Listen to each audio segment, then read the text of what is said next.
Assalamualaikum warahmatullahi wabarakatuh.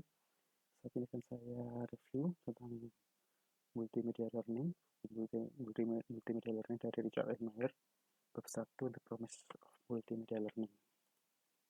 Oke, ada dua acuan pada multimedia pembelajaran, yaitu pembelajaran multimedia mengacu pada pembelajaran dari kata-kata dan gambar. Mengapa demikian? Ada sesuatu yang harus kita jawab, yaitu apakah menambahkan grafik ke kata-kata membantu orang belajar lebih baik? Apa yang membuat grafik efektif? Bagaimana orang belajar dari kata-kata dan gambar? Nah, itu sesuatu yang harus kita jawab terkait instruksi multimedia. Nah, jadi instruksi multimedia ini sesuatu penggunaan kata-kata dan gambar, dan tujuannya adalah untuk mempromosikan pembelajaran. Itu adalah instruksi multimedia. Nah, kenapa kata-kata dan gambar? Nah, karena keduanya diasumsikan adalah sesuatu yang bisa meningkatkan pengetahuan dari si belajar. Oke, berikutnya ada kasus pembelajaran multimedia. Jadi ini sudah berlangsung selama ratusan tahun bahwa format utama untuk menyajikan pesan instruksional adalah kata-kata. Nah, kenapa demikian?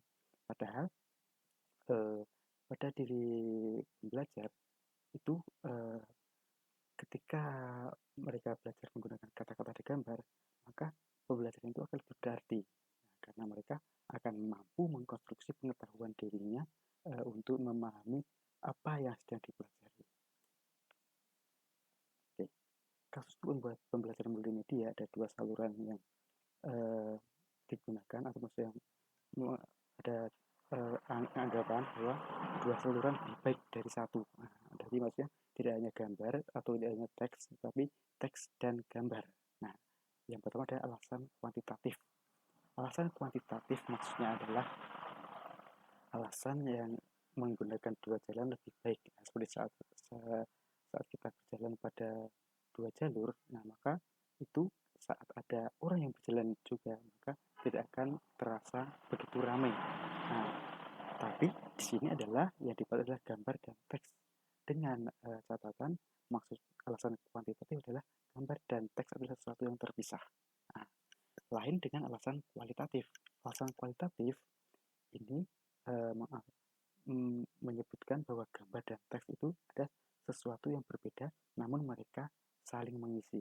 Nah, jadi apa yang ada di teks itu bisa dikuatkan oleh gambar, dan begitu juga sebaliknya, apa yang ada di gambar, pesan di situ bisa dikuatkan oleh teks.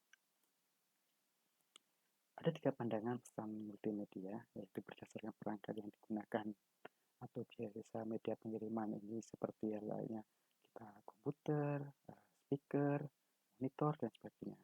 Yang kedua, format representasi atau mode presentasi. Nah, ini maksudnya adalah format di sini gambar atau teks itu sendiri. Nah, yang ketiga adalah modalitas. Jadi modalitas sensorik atau modalitas rasa yang digunakan pelajar untuk menerima pesan pembelajaran atau pesan instruksional. Nah, jadi maksudnya adalah saat kita belajar menggunakan multimedia, maka kita bisa mendengarkan dan juga bisa melihat. Nah, dua hal itu merupakan modalitas sensorik yang ada. Oke, berikutnya ada dua pendekatan untuk desain multimedia, yaitu pendekatan yang berpusat pada teknologi. Yang kedua, pendekatan yang berpusat pada siswa atau peserta didik. Pendekatan yang berpusat pada teknologi lebih mengacu pada teknologi canggih, yaitu bagaimana penggunaannya untuk belajar. Sedangkan pendekatan yang berpusat pada siswa adalah pendekatan yang menekankan pada bagaimana siswa atau peserta didik saat belajar itu menggunakan multimedia dengan sebaik mungkin. Bagaimana mereka bisa membangun pengetahuan dari penggunaan multimedia tersebut. Oke, ada tiga metafora pembelajaran multimedia. Yang pertama adalah pembelajaran multimedia sebagai penguatan respon. Nah, jelas sekali di sini bahwa multimedia itu bisa memberikan penguatan pada apa yang kita dapatkan.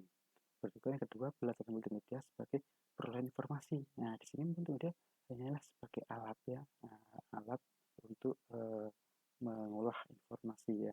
Dan yang ketiga, pembelajaran multimedia sebagai konstruksi pengetahuan. Nah, di sini ya multimedia berperan bagaimana multimedia dapat membuat si belajar atau peserta didik itu mendapatkan pengetahuan dengan caranya sendiri. Itu makanya dikatakan bahwa multimedia sebagai konstruksi pengetahuan, pembelajaran multimedianya. Oke, berikutnya ada 3 jenis hasil pembelajaran multimedia. Yang pertama mengingat, memahami atau pemahaman. Yang ketiga pembelajaran bermakna.